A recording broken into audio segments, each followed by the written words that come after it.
Baik, selamat pagi adik-adik sekalian. Apakah suara saya terdengar dengan jelas ya? Pagi Pak, Selamat pagi Pak, terdengar jelas Pak.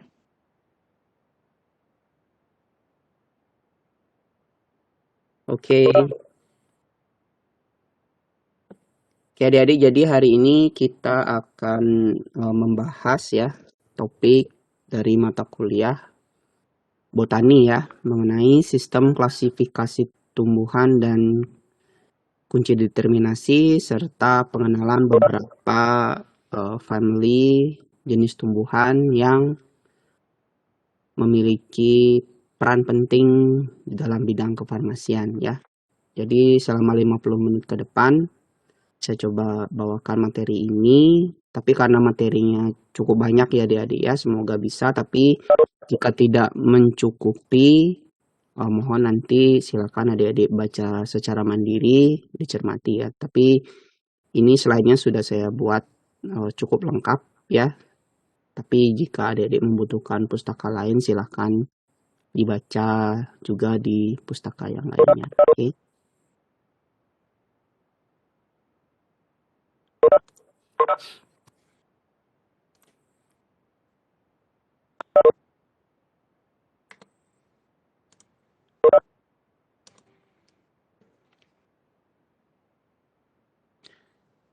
Baik, kita mulai dulu mengenai sistem klasifikasi tumbuhan. Ya, jadi di sini ada 2 kata ya adik-adik ya.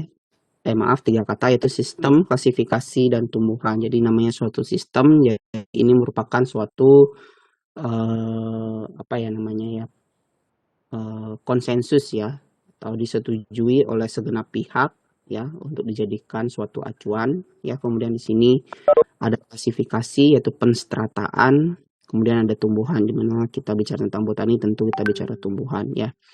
Jadi sistem klasifikasi tumbuhan ini merupakan suatu cara pengelompokan tumbuhan yang didasarkan pada sifat dan ciri-ciri tertentu ya. Kemudian istilah sistem klasifikasi tumbuhan ini pertama kali diusulkan oleh John Ray di Inggris ya, lalu disempurnakan oleh Carl von Linné dari Swedia ya. Seperti kita ketahui, Carl von Linné ini merupakan salah satu bapak taksonomi ya, bapak taksonomi kita, di mana beliau merupakan orang yang cukup berjasa dalam dunia botani terkait memberikan nama spesies dan mengklasifikasikan spesies-spesies tumbuhan yang ada di muka bumi ini ya.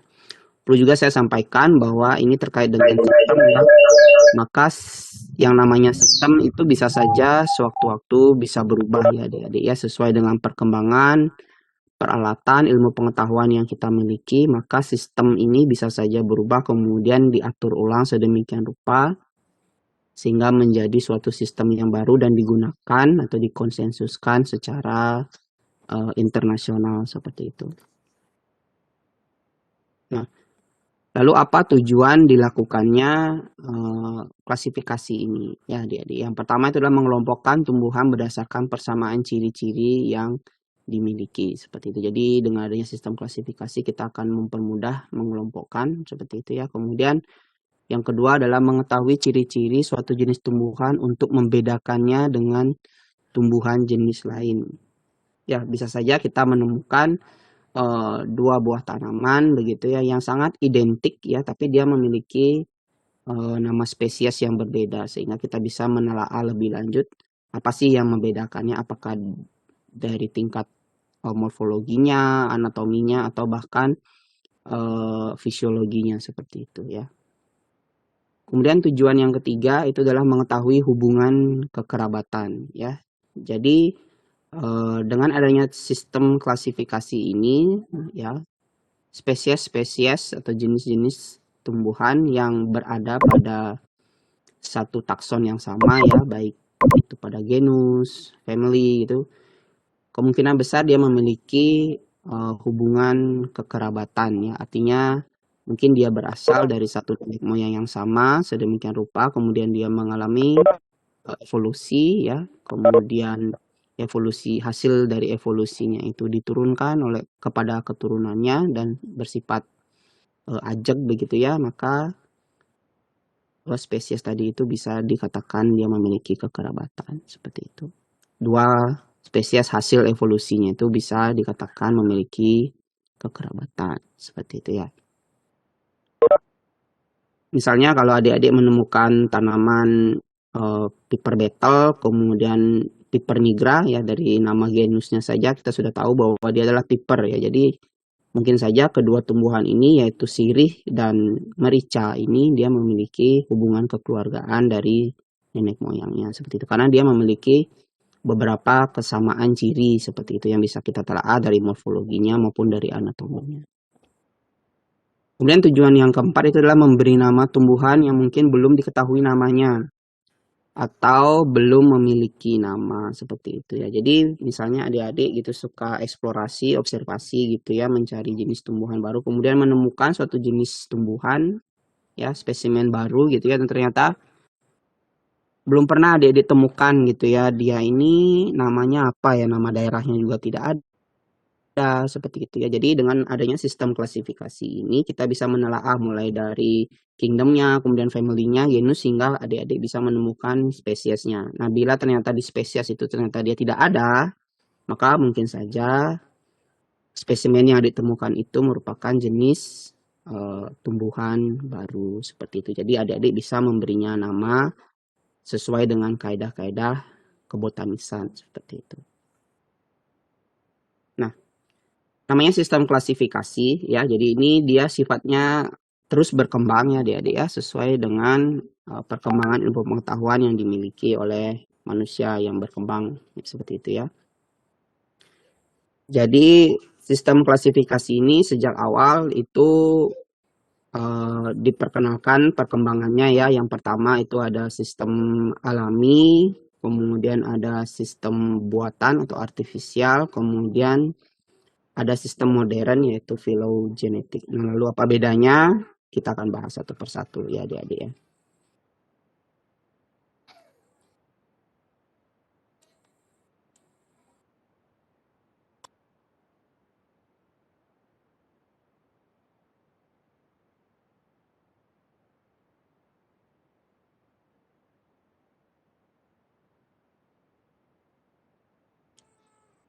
Oke, yang pertama itu adalah sistem alami ya adik-adik ya, atau dikenal juga dengan sistem natural. Jadi ini merupakan suatu sistem klasifikasi yang paling awal berkembang ya, yang sederhana begitu ya adik-adik ya. Jadi sistem ini pertama kali dikenalkan oleh Aristoteles ya, seorang berkebangsaan Yunani pada tahun 350 sebelum Masehi ya. Jadi secara sederhana beliau membagi makhluk hidup ya, makhluk hidup menjadi dua dunia ya, yaitu dunia hewan dan dunia tumbuhan ya. Kemudian diklasifikasikan lagi itu berdasarkan ukuran dan strukturnya ya, jadi sangat sederhana sekali ini sistem alaminya, sesuai dengan apa yang kita lihat dengan kasat mata ya, mungkin karena keterbatasan alat seperti itu.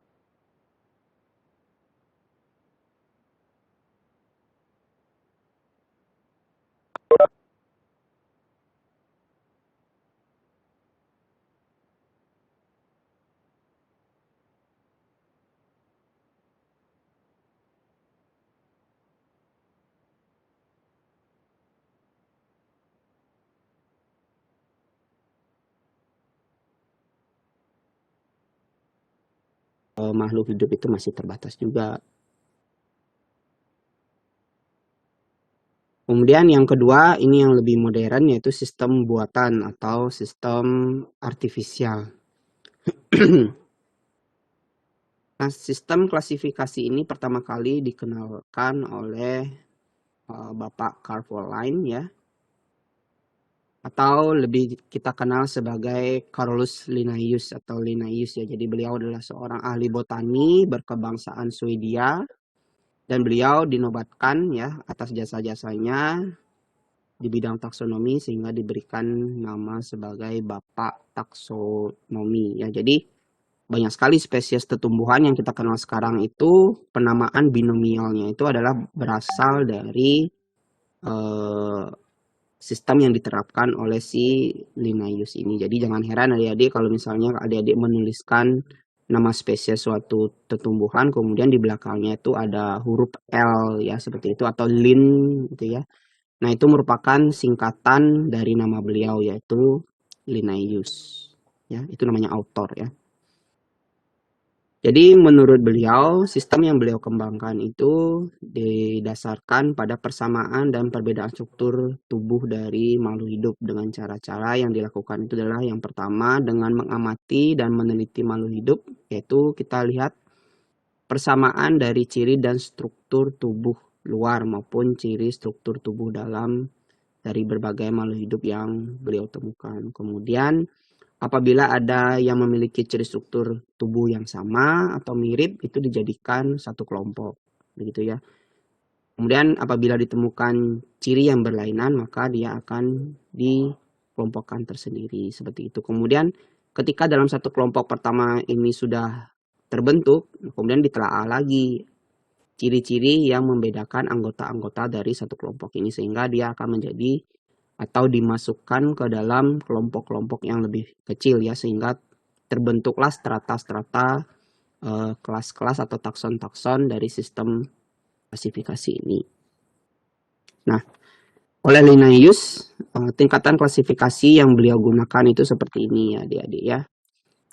Jadi pertama itu ada regnum, kemudian ada divisio atau filum, kemudian ada klasis, ordo, familia, genus, spesies ya.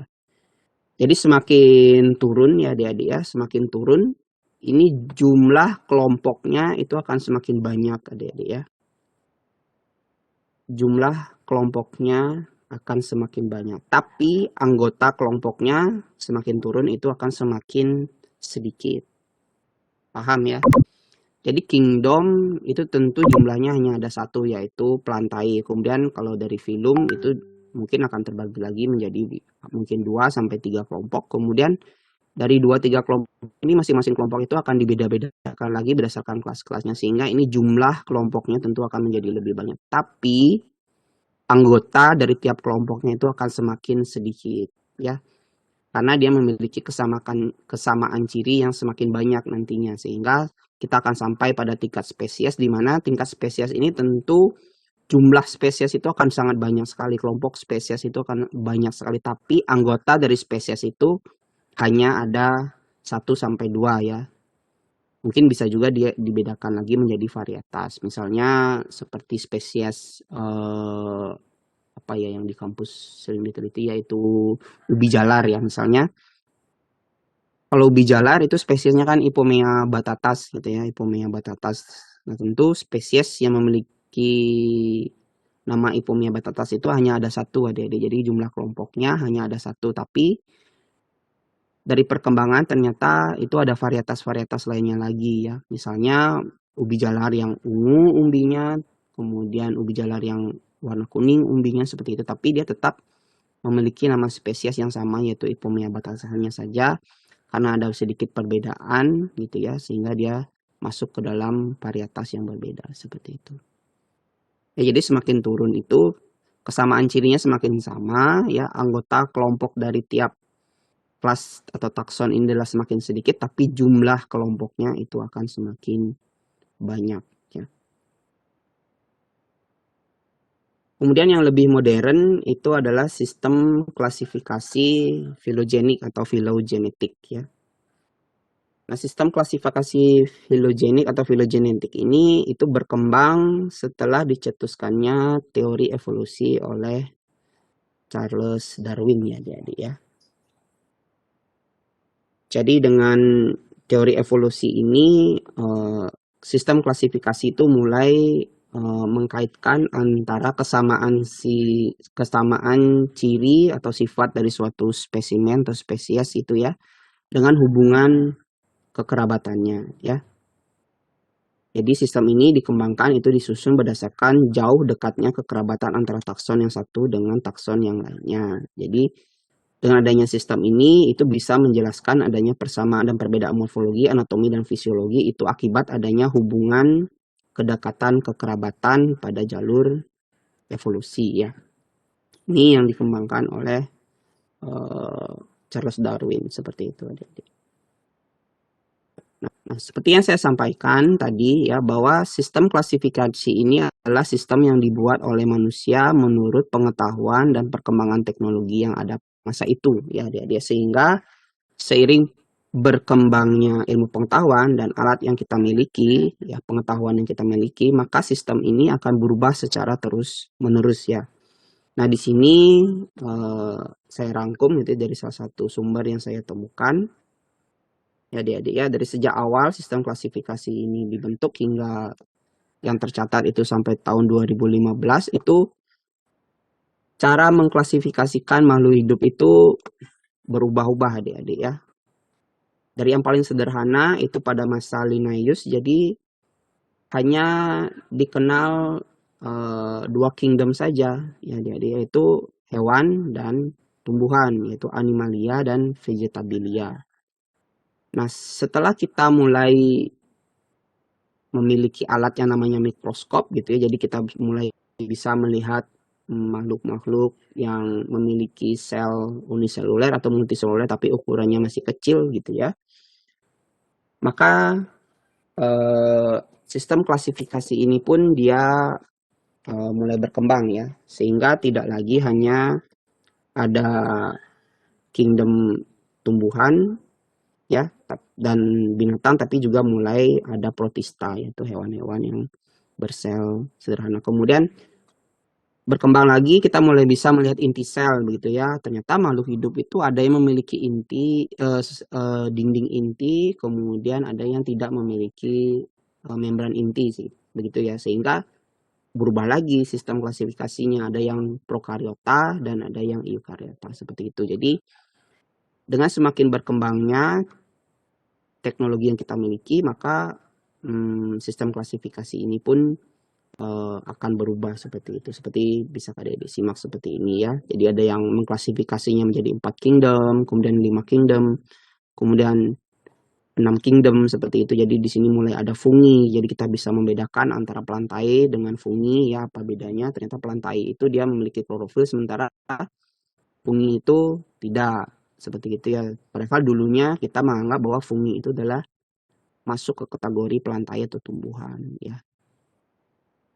Seperti itu. Jadi hingga sekarang ini tercatat tahun 2015 itu dikenal 7 kingdom, yaitu bakteria, kemudian Araceae, kemudian ada protozoa, chromista, fungi, pelantai, dan animalia seperti itu. Ya. Itu perkembangannya. Mungkin sekarang tahun 2020 atau 2021 gitu ya, kita sudah memiliki alat yang lebih canggih gitu ya, memantau secara genetik, mungkin bisa saja kita berubah gitu sistem klasifikasinya ya. Yang mungkin para botanis itu mungkin sudah memikirkan hal seperti itu, hanya saja belum dipublish seperti itu. Nah, lalu bagaimana tata cara penamaan suatu spesies ya. Jadi kalau adik-adik misalnya menemukan suatu tumbuhan, kemudian ternyata dia belum memiliki identitas gitu ya, kemudian adik-adik bisa melakukan telaah terhadap sistem klasifikasinya atau taksonominya, sehingga pada akhirnya adik-adik akan memberikan nama seperti itu ya. Nah, lalu bagaimana tata cara penamaan spesies yang dikembangkan oleh Linnaeus ya. Yaitu yang pertama, nama suatu spesies itu terdiri dari 2 kata ya. Nah, sehingga karena dia memiliki 2 kata, sehingga digunakanlah istilah binomial nomenklatur ya. Kata pertama itu merujuk pada genus ya, kemudian kata kedua merupakan petunjuk jenisnya seperti itu ya. Jadi kita bisa ketahui kalau dia nama spesiesnya misalnya piper tadi contohnya, berarti dia masuk dalam kategori genus piper, jadi dia berkeluarga piper gitu ya.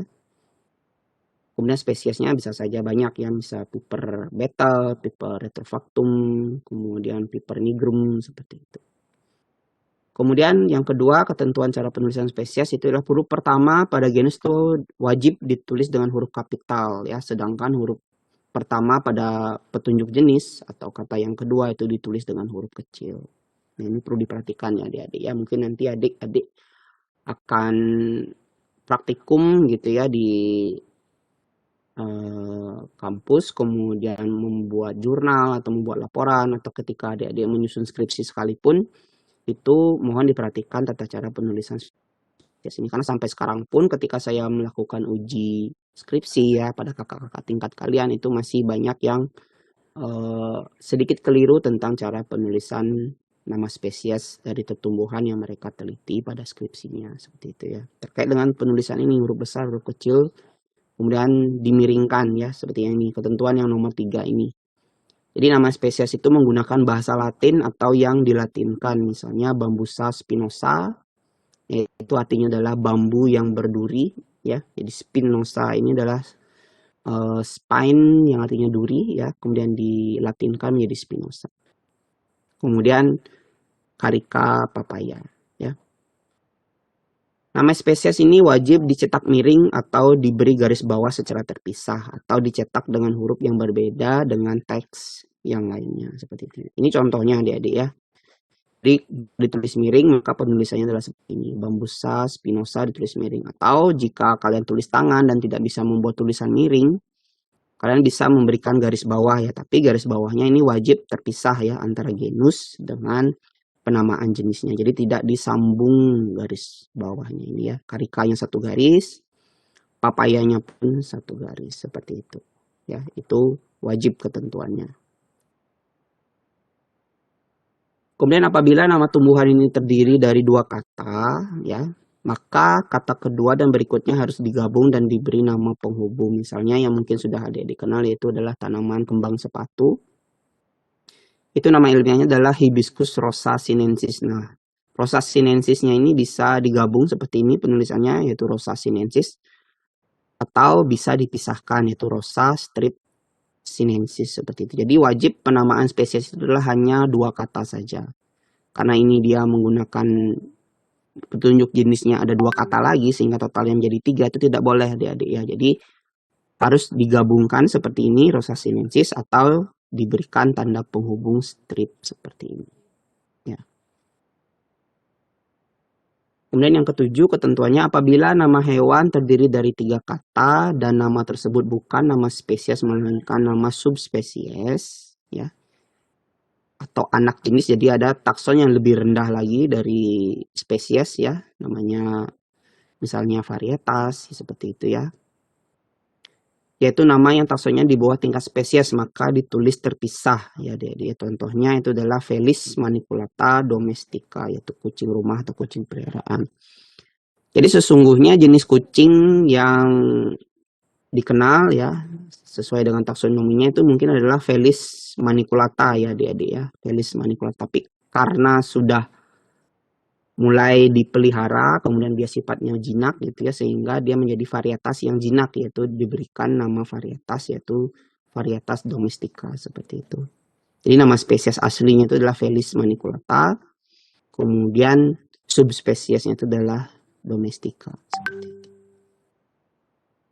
Kemudian nama spesies itu juga mencantumkan inisial pemberi nama spesiesnya yaitu sebagai autor adik-adik ya. Jadi orang yang melakukan telaah taksonomi terhadap suatu spesimen, kemudian dia berhasil memberikan nama spesiesnya, kemudian diakui secara internasional, maka dia pun berhak ya untuk mencantumkan namanya pada nama spesies dari spesimen tersebut.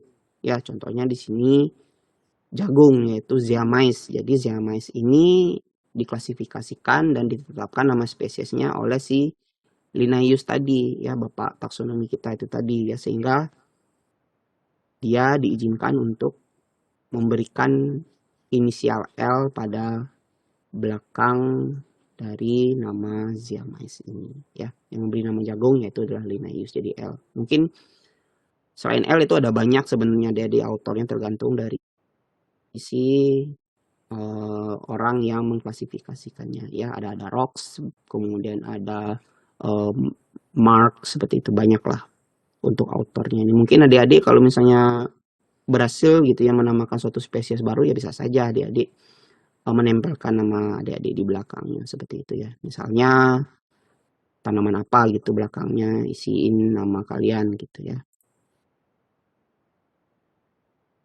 Kemudian lalu apa keunggulan dari penggunaan nama ilmiah dibandingkan dengan nama yang biasa atau nama awam ya. Jadi kalau nama ilmiah itu sudah diatur dalam Kode Internasional Tata Nama Tumbuhan atau KIT ya. Jadi ini sudah berlaku secara internasional. Jadi kemanapun adik-adik menyebutkan nama tumbuhannya itu ya dengan menggunakan nama ilmiah, maka semua orang atau di dunia internasional itu pasti tahu dan akan menunjuk satu jenis tumbuhan itu saja seperti itu. Jadi tidak melenceng ke jenis tumbuhan yang lainnya ya. Kemudian nama ilmiah itu biasanya menggunakan bahasa Latin atau bahasa yang dilatinkan. Kemudian dia berlaku internasional ya. Memang terkadang agak sukar untuk dilafalkan karena ya memang nama Latin begitu ya. Dia bagi lidah kita yang mungkin susah ya. Tapi kalau orang yang sudah terbiasa menggunakan istilah-istilah Latin ya biasa-biasa saja, ya. Kemudian namanya mengindikasikan takson dengan jelas. Dan untuk setiap taksonnya hanya ada satu nama yang benar, ya. Jadi tidak bisa bias ya, atau tidak bisa ambigu. Sedangkan kalau nama awam, ya itu tidak beraturan ya, tergantung daerahnya ada di mana ya. Karena dia menggunakan bahasa lokal, ya. Jadi kalau adik-adik menyebutkan nama tumbuhan di daerah Bali itu adalah dengan nama A, kemudian adik-adik menyebutkan nama A mungkin di daerah yang lain, mungkin saja orang-orang di sana itu akan menunjukkan jenis tanaman yang berbeda, ya adik-adik ya. Seperti itu, karena ya ini sifatnya lokal. Misalnya di Bali itu kita nyebut namanya ceroring gitu ya. Kemudian kalau kita keluar daerah Bali, kemudian nyebutin nama ceroring, mungkin orang-orang nggak tahu apa sih itu tumbuhan ceroring, nggak akan tahu. Ya. Dan dia mudah dihafalkan ya, karena memang itu berkembang dari bahasa lokal ya, karena kita sudah terbiasa gitu menyebutkan, ya jadinya mudah dihafal. Ya. Kemudian namanya tidak jelas untuk kategori takson yang mana, seperti itu. Jadi kita tidak jelas ini dia masuk kategori takson yang mana, jadi tidak mengindikasikan suatu identitas yang jelas. Kemudian satu takson dapat mempunyai lebih dari satu nama, ya sesuai dengan nama lokalnya. Misalnya tumbuhan A gitu ya, mungkin saja di tempat lain disebutnya lain. Misalnya Bosenbergia pandurata, mungkin bahasa Indonesia disebut temu kunci gitu ya. Mungkin di daerah lain disebutnya temu kunci gitu ya, bukan pakai U, bukan kunci tapi kunci. Atau di tempat lain disebutnya akar kunci kayak gitu. Jadi ya bisa beda-beda tergantung bahasa lokal atau bahasa daerahnya. Nah contohnya seperti ini adik-adik, ada 2 buah spesies, ini spesimen. Nah bila saya menyebutkan nama gedang, kira-kira yang mana yang adik tunjukkan? Ada yang bisa menanggapi? Yang kanan, Pak. Yang kanan yang ini ya? Iya, Pak. Oke. Adik dari mana, Dik? Saya dari Klungkung. Kelungkung, oke. Ada yang menyebutkan gedang dengan ini? Ada, Pak. Tidak, Ada nggak? Pak. Saya, Pak. Oke, itu dari daerah mana, Dik? Dari Jawa, Pak. Oke, ya seperti itu adik-adik. Jadi beda daerah, kadang-kadang ketika kita menyebutkan satu nama itu bisa berbeda maknanya. Itu ya, itulah kekurangan dari penggunaan nama awam seperti itu, nama biasa ya. Jadi misalnya di Bali kita nyebut gedang, yuk nyari buah gedang yuk. Kalau sama-sama orang Bali ya nyarinya ini karika papaya gitu ya. Tapi kalau adik-adik misalnya main gitu keluar daerah Bali gitu ya, kemudian ngomong ke orang daerah sana nyari gedang yuk, ya mungkin bisa saja kalau adik di Jawa itu akan dicarikan buah pisang ya, Musa paradisiaca ini. Jadi seperti itu, dari satu nama yaitu gedang ya bisa saja dia mengacu kepada spesies yang berbeda seperti itu ya. Jadi itu kekurangan dari penggunaan nama awam atau nama daerah dalam penamaan suatu spesimen tumbuhan. Maka dari itu penting dilakukan penerapan penamaan menggunakan sistem klasifikasi agar tidak terjadi bias seperti itu. Apalagi adik-adik kalau bicara gedang gitu di dunia internasional, misalnya sama orang Jerman itu gedang ya, mungkin maknanya jauh gitu ya dari si buah karika papaya ini, seperti itu. Kemudian tingkatan takson ya yang diterapkan kalau menggunakan bahasa Latin yaitu regnum, yaitu plantarum untuk tumbuhan ya. Sementara kalau di Indonesia kan itu menjadi dunia tumbuhan, kemudian divisio setara dengan divisi, kemudian klasis menjadi kelas, ordo itu adalah bangsa, kemudian familia adalah suku, kemudian genus adalah marga, kemudian spesies adalah jenis ya. Jadi seperti itu tingkatan dari takson yang diterapkannya. Tentunya dari tiap takson ini dia ada juga subtaksonnya masing-masing, misalnya subdivisio, subklasis, subordo, subfamili, seperti itu ya. Jadi tergantung nanti cara mengklasifikasinya. Semakin teliti kita menelaah suatu kelompok, bisa saja kita akan menemukan perbedaan yang bisa membentuk kelompok-kelompok baru dalam satu kelompok besar yang sama tadi, seperti itu ya. Jadi itu ya kerumitan ketika kita melakukan proses verifikasi ya. Kita bahas yang pertama yaitu regnum ya, regnum plantae ya, regnum plantarum atau kerajaan tumbuhan ya. Jadi regnum ini juga disebut sebagai kingdom, yaitu kerajaan, merupakan tingkatan takson yang tertinggi dengan jumlah anggota takson yang terbesar ya. Tapi dia memiliki kesamaan ciri yang paling sedikit ya, kesamaan ciri yang paling sedikit. Dalam taksonomi tumbuhan, nama kingdomnya adalah Plantae, sementara kalau hewan itu adalah Animalia, seperti itu. Ya, jadi ya, kingdom Plantae sendiri itu mengacu pada tumbuhan hijau dan ganggang hijau. Jadi segala sesuatu yang berwarna hijau dan memiliki klorofil, nah itu masuk ke tumbuhan. Jadi kingdom Plantae ketika ini telah mengecualikan jamur ya. Jadi jamur sekarang sudah tidak masuk ke kategori tumbuhan. Beberapa alga dan prokariota yang tidak menghasilkan klorofil itu sudah dikecualikan dalam dunia tumbuhan. Nah, ciri utama dari Regnum plantarum itu adalah memiliki dinding sel ya, memiliki dinding sel. Apa saja spesies yang memiliki dinding sel selain tumbuhan? Itu ada bakteri juga ya. Bakteri juga memiliki dinding sel.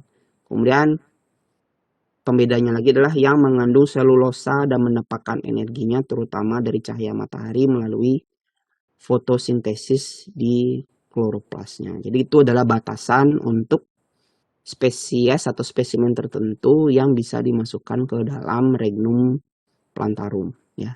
Jadi dia harus memiliki dinding sel dan dinding selnya itu harus mengandung selulosa. Kalau bakteri itu adalah peptidoglikan, jadi bukan, jadi tidak bisa dimasukkan ke dalam kategori tumbuhan, begitu ya. Dan kalau jamur gimana? Nah, jamur itu dia tidak bisa melakukan proses fotosintesis dengan kloroplas ya, karena dia tidak memproduksi kloroplas. Jadi jamur pun dikecualikan ke dalam Regnum plantarum ini. Jadi harus terpenuhi syaratnya untuk masuk ke kategori Regnum plantarum ini ya. Kemudian divisio, ini adalah takson kelompok yang kedua ya. Divisio ini diambil atau dibentuk berdasarkan ciri khas dari divisio atau nama deskriptif, kemudian ditambahkan akhiran pita, kecuali kalau fungi itu berakhiran mikota ya. Kalau Gircopita itu adalah tumbuhan, sementara kalau mikota itu adalah jamur ya. Kemudian divisi ini juga dia memiliki subdivisi ya. Itu biasanya namanya itu berakhiran pitina untuk tumbuhan, kemudian kalau fungi itu adalah mikotina. Contohnya itu adalah kalau pada tumbuhan adalah spermatopita ya, tumbuhan yang berbiji yang terdiri dari ini anggota-anggota dari spermatopita yaitu Cyanidopita, kemudian ada Ginkgopita, Pinopita, Dimetopita dan Magnoliopita. Ya. Seperti itu. Kemudian kelas ya. Kelas ini merupakan tingkatan takson yang lebih rendah dari kelompok takson divisio. Artinya apabila kelompok makhluk hidup dalam divisio itu dia memiliki ciri yang sama, maka dia dimasukkan lagi ke dalam satu kelas yang sama. Sementara anggota kelompok lain yang memiliki ciri yang berbeda, maka dia dimasukkan ke dalam kelas lainnya lagi. Seperti itu. Nah, penamaannya itu adalah dibentuk dengan ditambahkan dengan akhiran pisea ya untuk alga, sementara mesetes untuk fungi, opsida untuk chromopita, kemudian edonae untuk tumbuhan berbiji tertutup ya. Kemudian subkelasnya juga ada, yaitu caranya sama seperti penamaan kelasnya, tapi akhirannya itu adalah menggunakan istilah Psidae untuk alga, Nisetidae untuk fungi, dan Idea untuk Chromopita. Seperti itu. Contoh penamaan kelas ya pada tumbuhan berbiji tertutup yaitu Angiosperma, ya Monocotyledonae, dan kelas Dicotyledonae yaitu biji berkeping luar. Seperti itu untuk penamaan kelas ya. Kemudian kita turun lagi ke kelompok selanjutnya, yaitu kelompok ordo ya. Jadi pada ordo, tumbuhan ini pada umumnya diberi akhiran ales ya adik-adik ya. Nah contohnya, adapun pada tumbuhan contohnya kelas Dicotyledon, itu ada ordo Graminales, yaitu bangsa rumput-rumputan. Kemudian ada Rosales, bangsa mawar-mawaran. Kemudian ada juga subordonya, itu diberikan berdasarkan nama pangkal dari familinya, ditambahkan dengan akhiran inae. Contohnya itu adalah Malvinae ya. Jadi kalau nama ordo aslinya itu adalah Malviales ya. Nama ordonya adalah Malviales, sementara subordonya itu adalah diberikan akhiran inae, adik-adik, adalah Malvinae, seperti itu. Dan kita turun lagi ke tingkat familia ya. Familia ini dibentuk dari pokok kata pada salah satu genus yang termasuk dalam familia itu tadi ya, tapi di belakangnya diberikan akhiran Aceae ya. Contohnya itulah keluarga kentang, yaitu Solanaceae, kemudian keluarga mawar, bunga mawar ya, diberikan nama Rosaceae ya. Jadi kalau keluarga kentang ini ada banyak adik-adik, seperti terong, kentang, tomat, cabai, itu masuk dalam keluarga kentang ya, Solanaceae. Jadi ini Solanaceae segini ya. Kemudian ciplukan itu juga masuk ke dalam keluarga Solanaceae. Kemudian familia ini juga dia memiliki sub, yaitu subtaksonnya itu adalah subfamilia. Itu dibentuk dari pokok kata pada salah satu genus yang termasuk dalam familia tadi, ditambahkan dengan akhiran Oidea. Contohnya itu adalah Rosidea.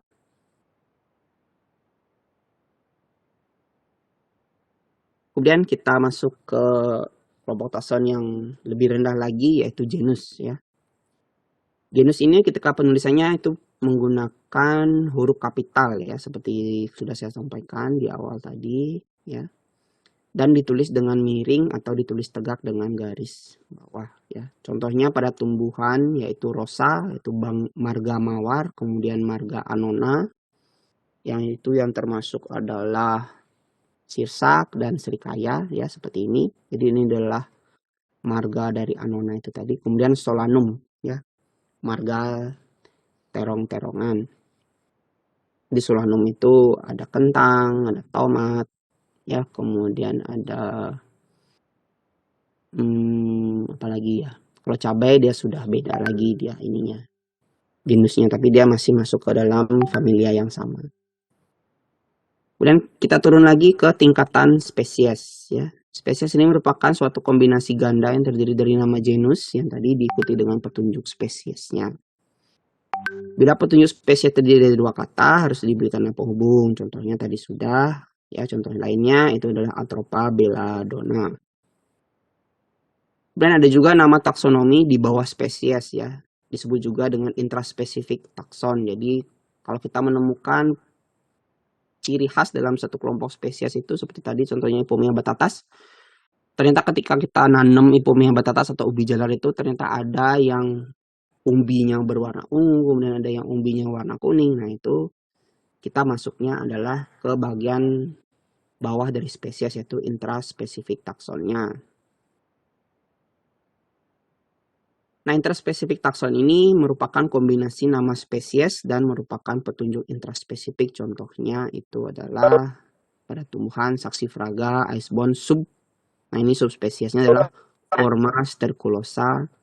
Ini adalah autornya yaitu Engler Irnetohe. Seperti itu. Jadi nama spesiesnya itu adalah ini Saxifraga, tapi ternyata itu dia ada berbeda sedikit bentuknya, misalnya bentuk durinya agak beda gitu ya, atau warna ujung daunnya sedikit beda, maka bisa diberikan nama subspesies yaitu Forma sterculosa. Kemudian ini adalah autornya yang memberikan nama subspesiesnya, seperti itu adik-adik. Nah, jadi cukup unik dan cukup rumit ya adik-adik ya, memberikan nama ilmiah pada suatu spesimen tumbuhan itu. Kemudian ada juga nama penemu atau author dicantumkan pada belakang nama ilmiah ya. Itu autor ini merupakan orang yang pertama mempublikasikan nama takson dan harus valid ya, jadi diakui secara internasional. Kemudian nama penemu tersebut dapat disingkat kecuali namanya memang sudah relatif singkat. Ya, contohnya itu L untuk Linnaeus, Bertol itu untuk Bertoloni, kemudian FR itu untuk Elias Magnus Fries. Jadi FR yang itu berasal dari kata Fries ini. Jadi kalau adik-adik misalnya Amalia gitu ya, mungkin belakangnya bisa pakai AM gitu ya, jadi harus singkat ya, seperti itu. Dan dia adalah orang pertama yang melakukan publikasi. Jadi kadang-kadang ada satu jenis tumbuhan gitu ya, itu diteliti oleh lebih dari satu orang ya. Jadi cepet-cepetan nih siapa yang berhasil melakukan klasifikasi, kemudian dia menulisnya dalam suatu jurnal internasional dan diakui, maka nama dialah yang berhak dicantumkan. Seperti itu. Meskipun ada orang lain juga yang juga berhasil melakukan klasifikasi, tapi karena dia lebih belakang gitu ya mempublikasikan hasil klasifikasiannya itu, sehingga dia tidak berhak untuk menyandangkan namanya pada nama spesies dari spesimen yang diteliti tadi, seperti itu. Jadi harus cepat-cepatan untuk publikasikannya. Nah, lalu bagaimana caranya kita melakukan identifikasi tumbuhan agar kita bisa menemukan atau sampai pada tingkatan spesiesnya ya. Yang pertama mesti kita lakukan itulah memberikan nama pada tumbuhan sesuai dengan uraian karakter secara lengkap ya, dan penempatan pada tempat pada sistem klasifikasinya yang sesuai. Jadi kita harus membuat deskripsinya dulu adik-adik ya. Mungkin kemarin pas praktikum botani kalian sudah bisa menuliskan misalnya deskripsi daun gitu ya. Daunnya apa, mencari ujung daunnya seperti apa ya, kemudian margo folii-nya seperti apa, base folii-nya seperti apa gitu ya. Itu kalian tuliskan deskripsinya ya.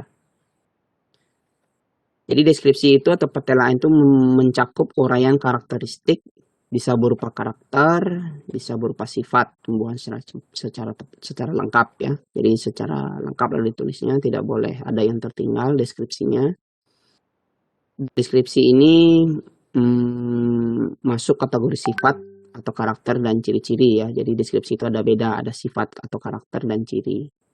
Kemudian dilakukan proses membandingkan satu tumbuhan dengan tumbuhan yang lain yang sudah dikenal ya. Jadi dibandingkan dulu dengan mungkin yang bentuknya mirip, apakah dia nanti ini adalah satu spesies yang sama atau hanya sama sampai ke tingkatan genus seperti itu. Itu bisa kita lakukan.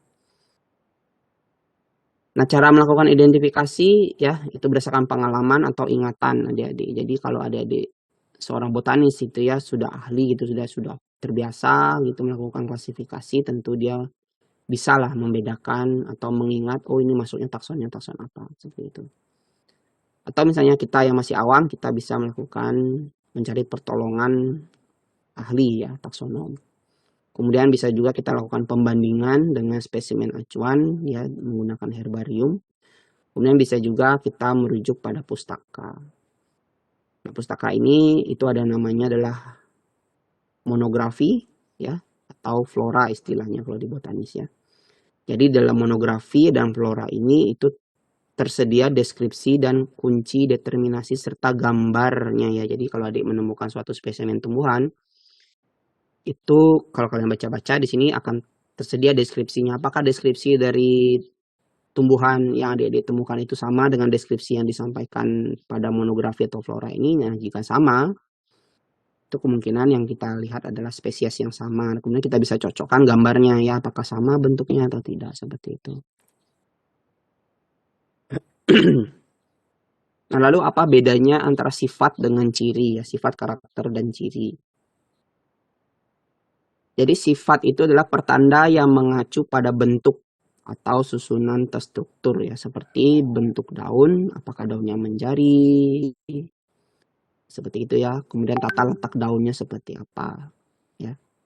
Itu adalah sifat. Kemudian kalau ciri ini merupakan pertanda yang mengacu pada bagian yang dapat dibobot ya, dapat dihitung adik-adik. Contohnya adalah jumlahnya ya, misalnya mahkota bunganya 4, berbilang 3, seperti itu. Ya, itu adalah ciri. Sementara kalau sifatnya itu mungkin bunganya bentuknya seperti apa ya. Kalau sifat itu adalah morfologinya seperti apa, susunannya seperti apa. Sementara kalau ciri itu adalah yang bisa dihitung jumlahnya ya. Misalnya putiknya berjumlah 1 seperti itu. Kemudian benang sarinya ada 4 seperti itu. Kelopaknya ada sekian. Itu adalah ciri. Sementara kalau sifatnya misalnya kelopaknya berbentuk seperti bel, seperti itu ya, seperti lonceng kayak gitu. Ya, itu adalah sifat. Kemudian karakter untuk identifikasi ya. Karakter yang paling mudah dalam menentukan taksonomi salah satunya adalah karakter morfologi ya adik-adik ya. Karena ini yang paling mudah kita lihat ya secara kasat mata pun tanpa menggunakan alat yang rumit pun kita bisa melihat morfologi ya. Dan karakter morfologi ini dia sifatnya ajak adik-adik ya. Dia mudah diamati, kemudian bisa langsung dilakukan karakterisasi di lapangan ya. Berbeda kalau misalnya kita melakukan karakterisasi dengan anatomi ya, kita harus membuat slide-nya dulu ya, membuat preparat mikroskopnya dulu, jadi tidak bisa dikerjakan langsung di lapangan. Kemudian sampelnya dapat dibuat berupa herbarium dan dapat memfosil ya. Jadi karakter morfologi itu dia bisa memfosil, jadi kita bisa saja melakukan klasifikasi untuk jenis tumbuh-tumbuhan yang sudah punah ya, asalkan fosilnya itu masih ada. Jadi kita bisa melihat bentuknya seperti apa, seperti itu. Ya. Dan ada istilah kunci determinasi ya adik-adik. Jadi kunci determinasi ini merupakan salah satu cara yang cukup sederhana yang bisa kita gunakan ya untuk melakukan identifikasi. Jadi dalam kunci determinasi ini terdapat serangkaian pertanyaan yang bertentangan dan disusun secara bertahap ya. Kemudian terdapat jawaban. Nah, jawaban ini akan menghantarkan kita kepada deskripsi dari spesimen yang sedang kita amati. Nah, jawaban akhir dari kunci determinasi ini tentu adalah identitas dari spesimen tersebut ya. Nah, salah satu contoh bentuk kunci determinasi yang paling sederhana itu adalah kunci analisis paralel ya. Kemudian contoh buku acuan yang di dalamnya terdapat kunci determinasi itu ada Flora of Java atau buku Flora yang ditulis oleh Stenis ya. Jadi dua buku ini merupakan dua buku yang bisa adik-adik gunakan misalnya untuk melakukan telaah untuk menentukan spesies tumbuhan yang diamati pada praktikum misalnya seperti itu ya. Nah, ini adalah salah satu contoh bentuk kunci determinasi paralel ya adik-adik ya. Jadi kita mulai dari pertanyaan yang pertama ini adik-adik. Ini yang sudah sangat-sangat disederhanakan ya adik-adik. Jadi ini bukan merupakan acuan ilmiah, hanya saja ini adalah contoh gitu ya. Misalnya adik-adik megang suatu spesimen gitu ya. Kemudian adik lihat pertanyaan yang pertama. Apakah tumbuhan atau spesimen yang dipegang itu dia memiliki batang tidak sejati atau batangnya sejati? Seperti itu. Ya. Misalkan kita menemukan bahwa spesimen yang sedang kita telaah itu adalah memiliki batang sejati ya. Maka kunci determinasi pertamanya itu adalah kuncinya adalah 1B. Ya, 1B. Nah, karena kita memilih 1B, maka kita lanjut ke pertanyaan poin yang ketiga adik-adik. Seperti itu caranya membaca ya. Kita lanjut ke pertanyaan poin ketiga. Kita loncati poin yang kedua ini ya. Kita lanjut ke poin yang ketiga. Ketiga sini. Yang pertama kita sudah dapat poin kunci yaitu 1B ya. 1B kuncinya yang pertama, kemudian diminta untuk lanjut ke poin yang ketiga. Maka kita ke pertanyaan ketiga. Apakah tumbuhannya tidak berbunga atau tumbuhannya berbunga? Seperti itu. Nah, apapun menjadi pilihannya di sini itu akan dihantarkan ke pertanyaan keempat ya. Karena ini belum bisa membedakan ya.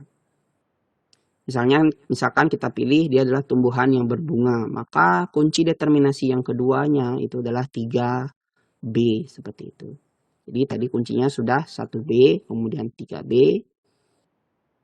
Kemudian kalau kita memilih B, maka kita lanjut ke pertanyaan nomor 4. Pertanyaan nomor 4. Pada daun terdapat bintik kuning atau coklat. Nah, jika iya, maka spesimen yang kita amati itu adalah tumbuhan paku. Tapi kalau kita menemukannya adalah pada daun tidak ditemukan adanya bintik kuning atau coklat, maka kita harus lanjut lagi ke pertanyaan yang nomor 5 seperti itu. Misalnya ternyata spesimen kita adalah memenuhi yang 4A, maka kita sudah selesai ya adik-adik ya. Maka kita menemukan spesimen tumbuhan paku seperti itu. Jadi kuncinya itu adalah 1B, kemudian 3B ya tadi, kemudian 4-nya adalah 4A. Itu adalah tumbuhan paku seperti itu. Tapi kalau misalnya kita tidak ditemukan adanya bintik, maka kita lanjut lagi ke pertanyaan yang nomor 5 ya. Jadi kita lanjut ke nomor 5. Nah, di sini kita pilih lagi. Apakah tumbuhannya tidak dengan bunga sejati atau tumbuhannya dengan bunga sejati? Nah, kalau tidak dengan bunga sejati berarti adalah dia masuk kategori gimnosperma. Tapi kalau dia tumbuhan dengan bunga sejati, kita lanjut lagi ke pertanyaan yang nomor 6 seperti itu. Nah, sampai nanti kita ketemu misalnya dihantarkan misalnya ke 5B ya, kita pilih 5B. Jadi tadi adalah 1B, kemudian 3B, kemudian 4-nya juga 4B, kemudian 5-nya 5B misalnya. Di 5B kita diantarkan ke pertanyaan nomor 6. Kita lanjut ke nomor 6. Apakah dia akarnya berserabut atau B akarnya tunggang? Misalnya kalau dia akarnya berserabut berarti kita lanjut ke pertanyaan 7. Kita lanjut ke pertanyaan 7. Apakah batangnya berongga? Jika iya, maka itu kemungkinan spesiesnya adalah padi. Tapi kalau batangnya tidak berongga, kemungkinan adalah jagung seperti itu. Ya, jadi seperti itu cara menggunakan kunci determinasi, dan hasil kuncinya itu adalah yang seperti ini contohnya adik-adik ya. Misalnya nomor kunci 1A, 2A. Makhluk hidup itu adalah lumut daun ya. Jadi 1A karena A diminta ke nomor 2, 2-nya juga 2A. Jadi adalah lumut daun seperti itu. Itu caranya membuat hasil kunci determinasi ya. Tentunya kunci determinasi ini harus disertai dengan pustakanya adik-adik ya. Karena di tiap pustaka itu beda cara membuat kuncinya. Misalnya di sini kuncinya adalah Flora of Java atau Flora Stemis seperti itu. Harus disertakan Kak. Karena bisa saja A dan B-nya ini berbeda untuk tiap buku yang berbeda.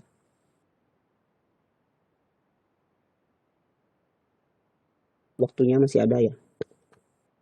Mohon maaf sebelumnya waktu sudah habis. Oke. Oke adik-adik, jadi setelah ini di slide-nya selanjutnya ini itu adalah tersedia familia suku tumbuhan penting di bidang farmasian ya. Jadi di sini akan ada ciri-ciri dari setiap familinya itu ya, kemudian kesamaan cirinya apa ya, kemudian contoh spesiesnya apa, kemudian gambarnya juga saya sertakan supaya kalian bisa melihat seperti apa kesamaan-kesamaan dari mereka sehingga mereka dimasukkan ke dalam famili yang sama seperti itu ya. Contohnya di sini ada Apiaceae. Contohnya itu adalah ada seledri, kemudian Centella asiatica, pegagan, kemudian Coriandrum dan adas ya. Jadi kita bisa lihat di sini kesamaannya itu adalah dari bentuk bunganya.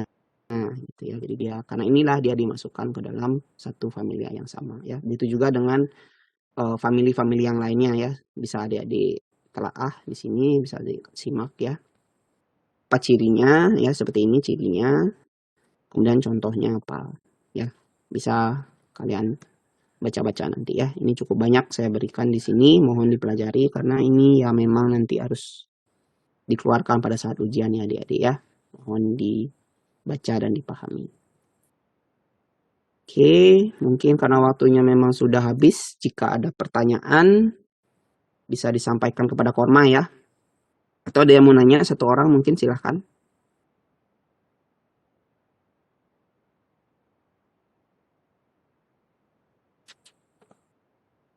Udah lewat 5 menit ya.